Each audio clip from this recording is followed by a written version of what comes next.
Today's project is a mug. Now, it's possible to make a 1 pound mug. If you make really thin walls, a 1 pound mug might be big enough. But I've noticed that people like larger mugs. So this is 1¼ pounds, or about 600 grams if you like metric. So that seems to make a mug that's a little fuller in shape and to more people's liking. So, like every project, the first thing we want to do is stick the clay to the wheel. That looks good. So we'll do the centering. A little bit of water.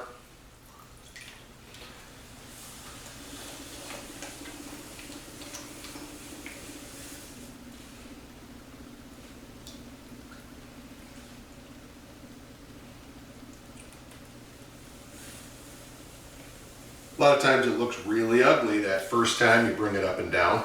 That's okay, that's expected. Just keep working with it. Make sure you get your pinky finger right down at the wheel head. Bring it around here. You want it right down in there so you can have a nice sharp corner down there.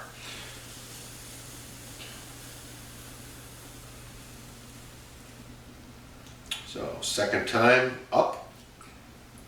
I don't normally take my hands off like this, but it helps in the video to see what's going on. Second time down, I can feel little clumpy things coming around the side. Again, perfectly normal. That's what you're trying to get rid of in this process, is all those lumps, bumps, bubbles, and irregularities. So that's 3 times up and down. I'm actually quite happy with this now. So we'll clean up the wheel head just a bit, and then we will proceed with opening up this shape. Nothing new under the sun here. We're just establishing our bottom point. Keep a couple drops of liquid in there. Just don't want it to get sticky. Okay, now I'm going to stretch out. The inside of a mug is just a little over 2 inches. So we'll go out to 2.5 inches, something like that. A lot of times you can take your sponge and just make sure that's nice and flat on the bottom as well. Okay, again, this is a tall shape, so the very next move is going to be all of the fingers on both hands. Just pull this back and make it a kind of an inward oriented shape. Much better for pulling. Work that lip a little bit. It's never too soon to start that. Okay, now we go in for our first pull. All the same.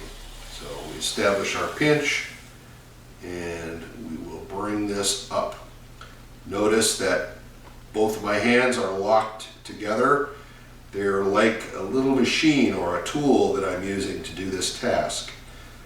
Okay, stop a little bit short of the very top and compress that lip. And we'll go in for a second pull. A couple of drops of water.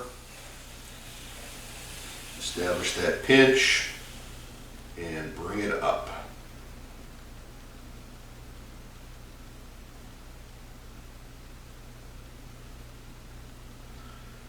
Stop a little bit short of the very top and smooth out the lip.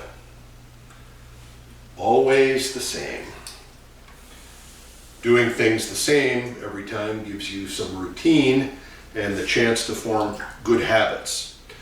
So speaking of good habits, I want to go down and make sure that bottom is dry on the inside before I do my next pull.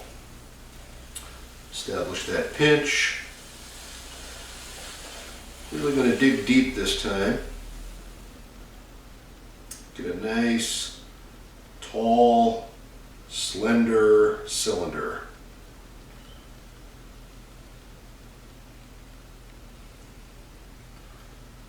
Okay.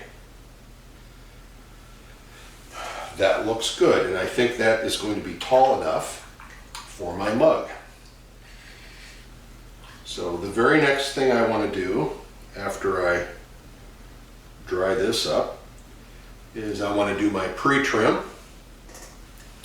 So we'll come in to the bottom, make that nice angle, come back in with my needle tool, come under that,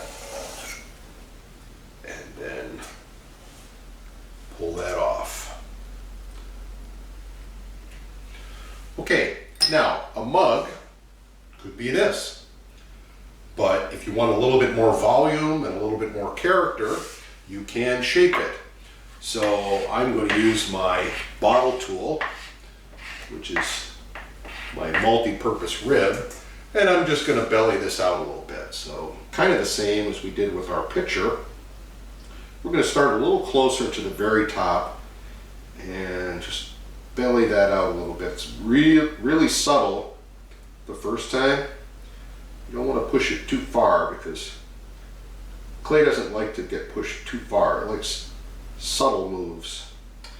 Okay, all the way down to the bottom. I'm going to start at the top again and repeat. And I'm looking at the shape as I'm doing this to try to get a shape that looks nice. And of course it's going to look horrible in the intermediate steps, but eventually it should look great.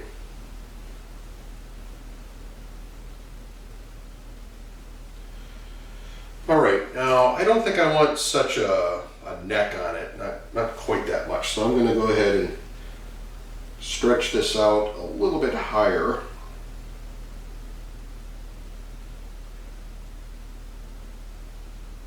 Not really a neck anymore. Just kind of making the whole cylinder wider.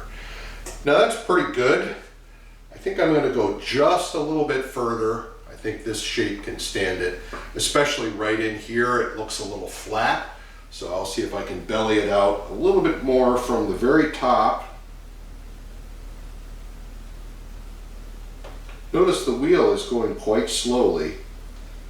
When you're doing shaping, you want to slow down. And like I always say, the taller and wider that your shape gets, the slower you should go with the wheel. All right, now that looks real weird, but I've got the basic bellying done. The body of it is finished. And now I'm going to concentrate on the very lip, the very top. And I would like that to flare out a little bit. So literally just grab the clay, give yourself something to push against, and push that over. That looks pretty good, I think. You know, it looks funny without a handle. Just imagine this with its handle attached. And I think you can see we're getting close to something that looks like a mug.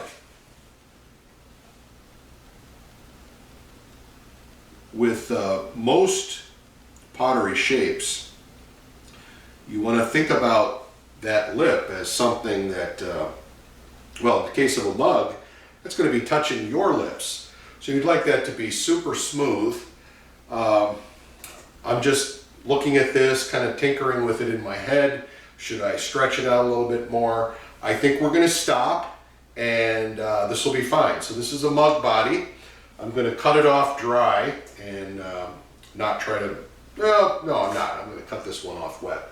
So I'll put a little bit of water here, just a tiny little bit of water on the bat. And we'll try to pull that water underneath, give it a very slow spin, and should be able to move it right off. Pull the wire out from underneath it and lift it as carefully as you can over to another bat. Now that's just for temporary storage. I'm going to put a bunch of pots on that bat. So that is the mug body, and later, in a later video, I'll do the handle attachment. And so then we'll have a completed mug after we do that step. Thank you for watching.